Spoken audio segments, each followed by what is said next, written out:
Alrighty.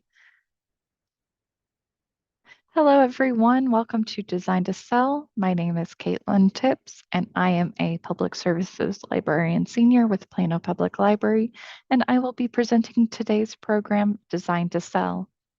I am assisted by Emily, who is also a Public Services Librarian, who will be monitoring the chat for any questions. Please say hi, Emily. Hello, everyone. I'm Emily, so I'm happy here to assist. Thank you so much. Before we begin, I need to let y'all know about some ground rules that we've set up for today's program. You will be muted during this class, and we do have your video blocked. You will only ever see the instructor's screen. At the top of your screen, you can find an exit full screen option if you need to get to other things on your computer. You are welcome to ask questions or request that the instructor repeat information at any time during today's program.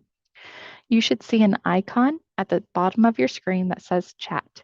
Click on that to open the chat window. Chat is set to be seen by library staff only. If you prefer, you may also use the Q&A feature located at the bottom of your screen to ask questions. Please note that any inappropriate questions or comments will cause your immediate removal from today's class. For all questions, we may answer you directly in the chat or the Q&A box. Hold the question until a break or the end of the class, or ask the question at the time if it is pressing. On our website, additional resources such as databases that supplement today's program are available. And if we do access any of those to demonstrate or share information, we will show that on the instructor's screen. A recording of today's program will be available in a few days, so if you would like to watch today's program and then take notes or review any information, that is an option.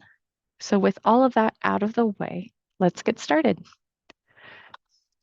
Before we jump too far into content, I do want to share a quick disclaimer and make it clear that I am not a business expert. I am a librarian. The purpose of today's program is to provide general information regarding to designing products to sell or make a profit and how to use market and product research tools to support that goal.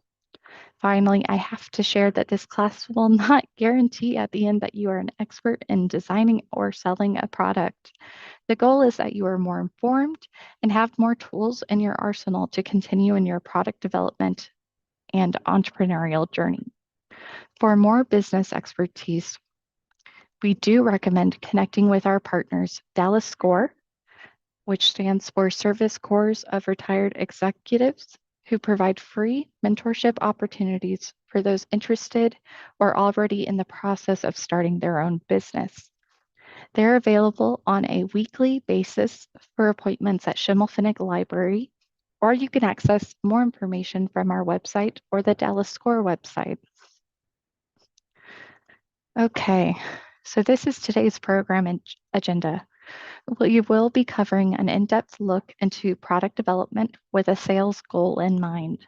To do this, we will cover how market and product research plays a role in designing sellable products, as well as how these tools can improve and determine the overall sales timing for your business. As a reminder, if there are questions at any time, please use the chat or Q&A feature. We will attempt to answer them as we go along, but also we'll keep time at the end of today's class. All right, so let's get started with what is market research? Market research is, at its most simplest, the process of determining the viability of a new service or product through research conducted directly with potential customers. Accurate market research is essential for businesses of all sizes to better understand their marketplace, their customers, and even their competition. In general, there are two types of market research. There's primary and secondary. Primary market research includes two types of information, real specific research and exploratory research. Specific research is precise information into issues or opportunities that have already been deemed important. Exploratory is an open-ended approach to information gathering when there's little information about a problem or question to garner more in-depth responses. So when you're researching your market for any kind of potential product or service, this could be done through surveys or using direct mail, mailers, conducting interviews, or if you've ever participated in a focus group. Secondary market research, however, is utilizing industry data that has already been organized, such that is created in databases, lists, etc. So this is really your consumer demographic information, such as average salaries, consumer interests, some spending patterns, nationalities, gender, household sizes, and more. And this is really important because in business, time equals money in many cases. If you are spending time designing a product that has no broader appeal beyond yourself, that can be detrimental to your business. All right, so some tools used in market research that we're going to cover today is Google Trends. This is a free resource that anyone can use through Google to analyze trends that are current. It highlights and tracks trending search queries across regions and languages. So this free tool tracks search terms with comparison options. So if you wanted to research products relating to The Hobbit, The Shire is a very popular product on Etsy and other selling sites. You could do a search on that term or keyword or theme and see how that has increased or decreased over time. You can see if there's any related queries. You can also see if there's any top terms currently not related to your search, but maybe something that you need to be aware of. For instance, Mother's Day is this weekend. I'm sure that there's many related terms to Mother's Day and products related to Mother's Day that are selling quite quickly now. But you can also see if it had a height of a month ago, people preparing for that term. So it's a really, really useful resource for product development and market research. So just to reiterate, it really does help entrepreneurs locate popular industry topics. You can use supplementary trend reports as well from platforms such as Etsy to research rising trend terms. Etsy in particular releases quarterly and annual trend reports. There's also now rising entities like Shopify that also release these trend reports. You can generally find them just by Googling them or going to their main website, and they will have a downloadable version on their website. You can also research certain timeframes and these tools like Google Trends, and sometimes Etsy has that information as well, that compares the periods of high or low interest or predicted interest. For instance, you can research when interest for holiday gifting hits a high versus lower period of interest. Another point I want to add for Google Trends is that it does allow for the selection of category, including shopping or marketing and advertising, which is just a useful feature when you're using this website for your research. Okay, are there any questions about maybe using this resource for market research?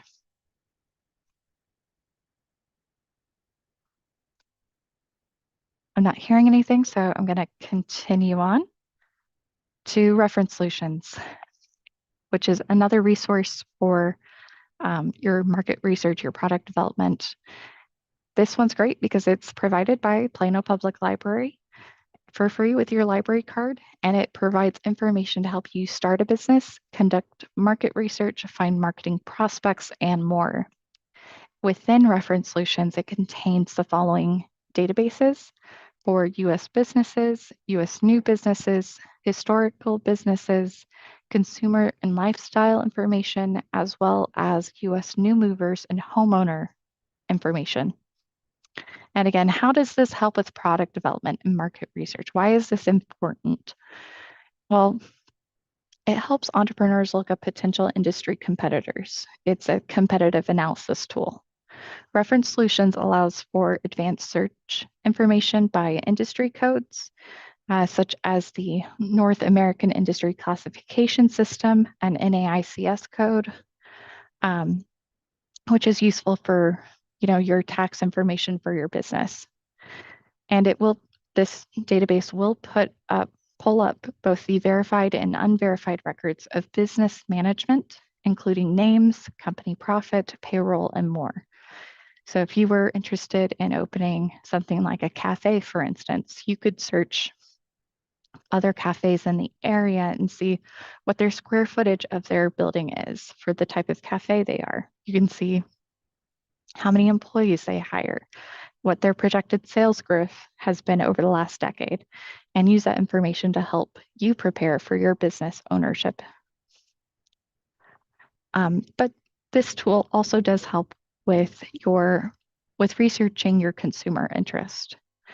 Within that US consumers and lifestyle database, you can narrow down consumer interest by demographic information and more lifestyle information, such as um, are there enough people in the area with the income to support investing in your business by buying your product or participating in what you're trying to sell? So now that we've kind of covered some tools for market research, let's talk about product research. What is this? Well, it's a process to determine if a designed product has the potential for market success. And just like before with market research, there's quite a few methods to perform product research. A few here are concept testing. This is a research method that involves asking customers questions about your concepts or ideas for a product or service before actually launching it. It's a great way to determine interest. Another important method is price testing. Um, Conducting a test to determine the ideal price for a good or service. Price testing can provide actual insight into what you should charge consumers and can show you how actual customers respond to different pricing, so that you can better determine if you're overpricing, if you're underpricing, to find that sweet spot. Now, there's also product testing, which is literally what it sounds like. You hire sometimes a firm or an individual to test creative products to ensure that it works as intended or how it compares to your competitors. There's also standard focus groups where you can hire or ask for volunteers of a demographically diverse group of people to participate in a guided discussion about a particular product before it is launched or to provide ongoing feedback on a different campaign or series. And finally, I think we've all scrolled through Instagram and seen a product demo. And this is just a presentation of the value of your product or service to a current or prospective customer. For instance, if you've ever been to a Sam's Club or a Costco, they sometimes have a time frame that includes samples of food to help consumers buy into a new or present product. I think we all like those times walking through those stores to get free food. Or even larger fairs that have craft stalls. Sometimes they will provide an example product or a sample for folks to try out before purchase. Think of maybe small stalls that have soap. Sometimes they'll cut handmade soap into small slivers to hand out. And that just adds to the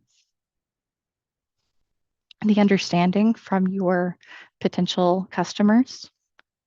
It really does help give your product the best chance at success. In some cases, it's a competitive edge because not everyone thinks of providing those options to their customers, or they don't do enough testing to research if they are hitting correctly with their target audience. It's also a great way to find gaps in the current market by hearing what your customers are saying about anything that is developed.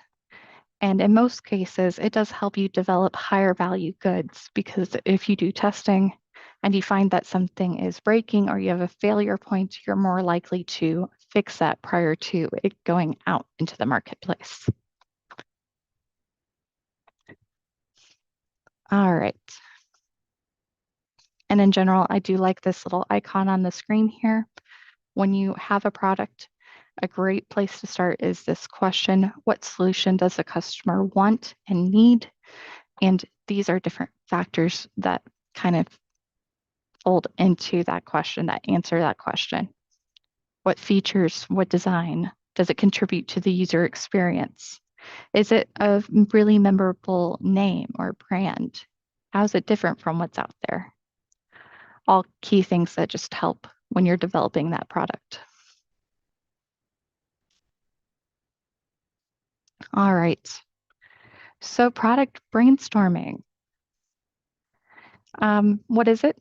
It's literally, again, what it sounds like. It's a process of ideation where the goal is to create a high volume of ideas to generate potential sales from the developed product.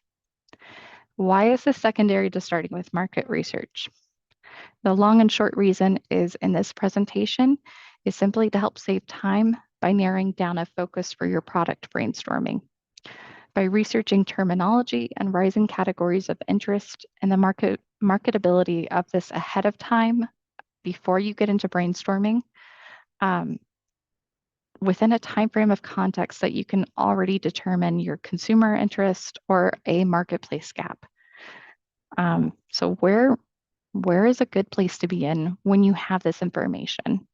Well, when you get to a product brainstorming, a great place is to start with something wild or start with something familiar. Maybe you have a skill set that you're ready to monetize. Maybe you are trying to make money off of your hobby. Maybe you are really good with woodworking and you're trying to launch a business based off of that. Or maybe you're a problem solver. Maybe you're searching for an answer to a commonplace problem. Many products are created to be solution oriented or improve ease of use. And really, with anything, if you can find your niche, think about influencers, for instance. They usually have their own niche of interest, such as beauty care, cleaning solutions, book reviewers, gardening hacks, etc. The list goes on and on. Whatever industry you are going to think about how to make yourself unique within that industry. I really do like this quote. I sometimes compare my brainstorming on paper to the drilling of oil wells. The only way to strike oil is to dig a lot of wells. And this is Tom Monaghan, the co-founder of Domino's Pizza, which you can find on every other block, it seems sometimes, but a very well-known pizza franchise. So sometimes you have to go through a lot of different ideas to figure out what is going to sell and resonate with people or fill a need out there in the marketplace. So don't get discouraged when you're brainstorming. It's very easy to get caught up in that mode, but believe in the process and keep trying. So a few ideas here just to enable that process are to try writing your ideas out on paper. You can even use sticky notes, a vision board, or make a list online. Find the brainstorming tool that works for you and just start. That's usually the hardest part. Once you've kind of made it through this stage, though, you do get into developing your product criteria. So what does this entail? It really does depend on the type of product you are designing and developing.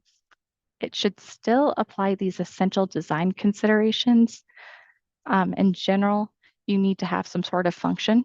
So this refers to whether a product design works to meet the needs of your consumers. An example, working as intended versus not working or being impractical. In some cases, you do want to consider the aesthetics. Will consumers want to use this? Does it look like a finished product? This may not be the case in the beginning, and a product may have to go through a few iterations before it reaches this point. But think of anything that you pick up off the shelf at Target. Generally, it's because it caught your eye, or you need it, or you're like, ooh, what is this? Another consideration is the durability. Does the product hold up, or does it break down or become damaged very quickly? I think we've all had experiences where we bought something and it's like, oh, it's got a hole. Well, I'm not going to buy that again. The other factor is repairability. So if it does break down, does it have a capability for repair to extend life of a product? Think about leather shoes. If it's quality material, most people, or some people, not everyone, are usually willing to repair a durable product that they feel is worth the price. But this is also true for products that come with replacement parts or include a warranty. Um, if you're thinking of anything electronic related in general, a warranty has to be included most of the time. You also want to consider the producibility. So this is the relative ease of manufacturing your product. This takes into account the quality of design for reproduction of the product, and includes, testing, sustainability, and affordability. And finally, reliability. Will the product be reliable, working as intended when intended? There is a reason consumer interest reporting groups, such as Consumer Reports, Trustpilot, and more exist. You want to have a product that matches its description and generates trust. Note, this is not an exhaustive list. There might be considerations that pertain to your specific product or service that are not covered here. This is just, again, a starting place of considerations when you're developing your product. And this chart here just kind of is here to show that traditional product development is a crazy process, and it goes back and forth all the time because you have ideation here and market analysis. You go down to consumer research. In some cases, that leads you back to ideation. And from here, even you start prototyping, you go down for more manufacturing. This can go into how you're packaging. It takes you down into this lower right-hand corner with all sorts of needs, which are, how is it getting into stores? Is it an online product? Oh my goodness, what names and graphics are there? And it can all go right back up to, again, your consumer research and right back up to ideation. So it's not always a linear process.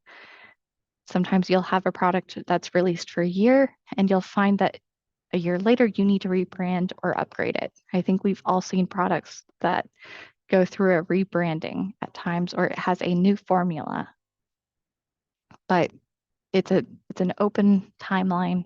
There's no timeline. It can be fast, it can be slow. Just take things at your own pace. All right, now this is probably one of the most important parts of product development, which is product pricing. So this is about ensuring that your product will be profitable. Consider these factors when setting a price for your designed product. Try and price competitively. What does this mean? Look at others who are selling similar products and make sure that you're not underselling yourself as well as you're not overselling yourself. Um, make Keep in mind that you have to make money, so you don't want to just undercut a price on the market, but maybe it puts you at a loss. This kind of considers your profit margin. That is that percentage of income you keep after all of your expenses. You also want to consider any platform costs. If you do sell online on a platform such as Etsy or Shopify, there are sometimes hosting costs to those needs, anything that you post on an online shop. Or you have rental costs if you're leasing a building, or sometimes there's a cost to get your product into a store. But what is important is starting with identifying a minimum and a maximum price point. And if you're still not sure of how to set any part of this, a good starting point is to look at a profit margin formula. So I have an example of that on the screen. And this is a great, again, starting point to determine if what you're charging, with the consideration of what you think would be the minimum you could accept for this product and what you would like to make from this product. Um, so you've got here your gross profit margin ratio equals gross profit divided by net sales times 100. You've also got the operating profit margin ratio formula and a net profit margin ratio. So if you have any of those numbers, or if you have an estimated ratio of those numbers, this is again a place to start. And you can sometimes find online calculators to help you with this if math is just not your favorite thing. There's also plenty of CPAs and people out there who make this their livelihood. But it's very, very important. Okay. Do we have any questions about product pricing before I move on? Or any questions about anything we've covered so far? No questions so far. Thank you so much. Do feel free to put anything in the chat at any time. Happy to try and answer any questions you have. So after you've looked at your pricing, it's really about combining everything done before. So you've got to combine your market and product research and everything else. Now, what is the benefit of all of this? It really does help you create a big picture. Everything that you're doing is complementary. It all plays a part in creating the whole.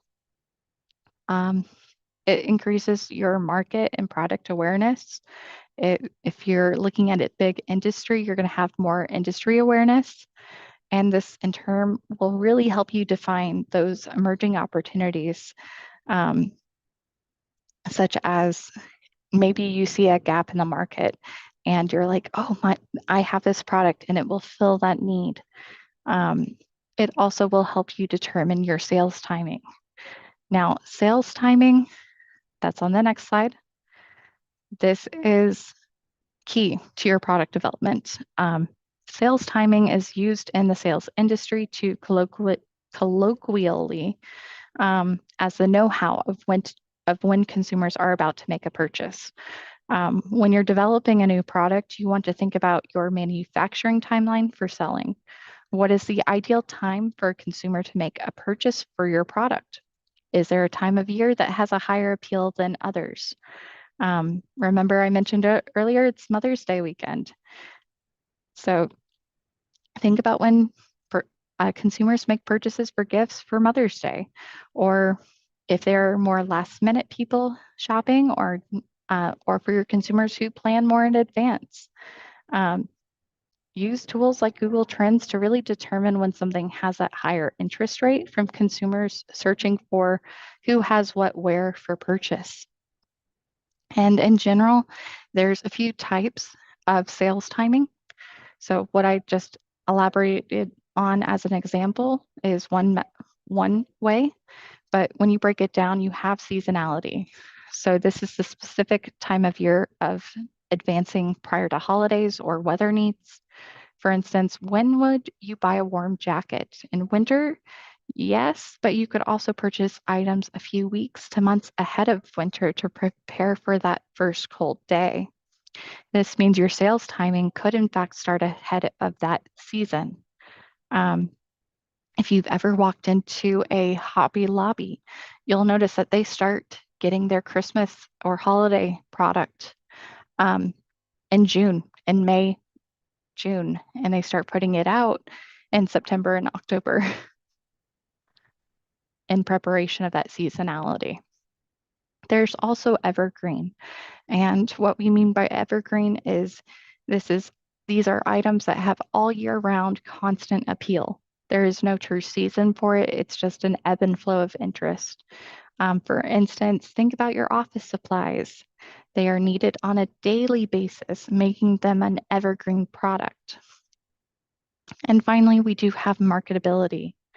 And this is just consideration of how can you market this product? This refers to how well you can market a product for sale and get successful sales in return. If your product will market well to get a good return, this is something you want to consider as well with your sales timing. Why? Well, if you have multiple types of products, you don't want them to compete against each other. So if you know that you're going to have 6 different types of products, yes, you want to market them all, but you don't want them to be competing against each other. So your sales timing, when you promote something, when it does matter, and it will play a role in watching the trending sales that you incur from this marketing. Alrighty. Any questions about sales timing? No questions. Okie dokie. Thank you so much. All right, so that does bring us to the end of this class.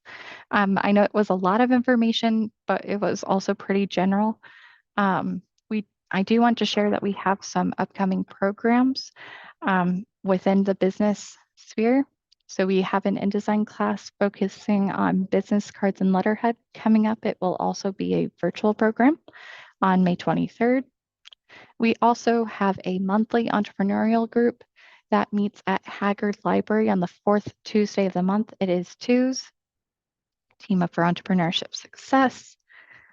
And if you have a teen or anyone who's going into grades 9 through 12, we have a Youth Entrepreneurship Academy that will be occurring June 4th through the 6th every day, those 3 days from 1 p.m. to 4 p.m. at Haggard Library. And that is registration only. We've got limited spots, but it has them create a company or perform a role in a company that they create in a group. And there's an end competition judged by business owners in the community for who has created the best company pitch at the end of that academy. And as I mentioned before, we do partner heavily with SCORE. They provide weekly mentorship opportunities every Thursday evening at Schimmelpfennig Library by appointment only. And that information is available online on our website, as well as in our programming brochure. These are just some additional resources that you can find on our library page. We have access to the database Scale Entrepreneurship. As I mentioned earlier, reference solutions. We also have complete access to LinkedIn Learning, as well as you can find any of our previously recorded programs on our Plano Public Library YouTube channel. This program will be posted there in a few days. And of course, I do want to remind you that Google Trends is a completely free tool. Do we have any questions, or can I review anything? I'm happy as well to take this time to hop into Google Trends to demonstrate anything pertaining to the market research portion of today's program.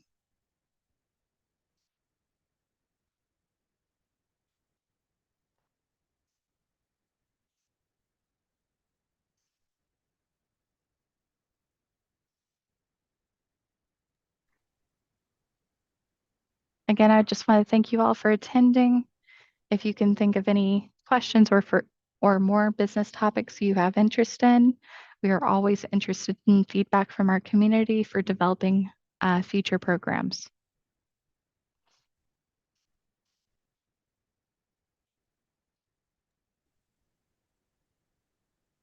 No questions so far, but again, if you please, or if you do have questions, please use the Q&A feature or chat feature located at the bottom of your screen.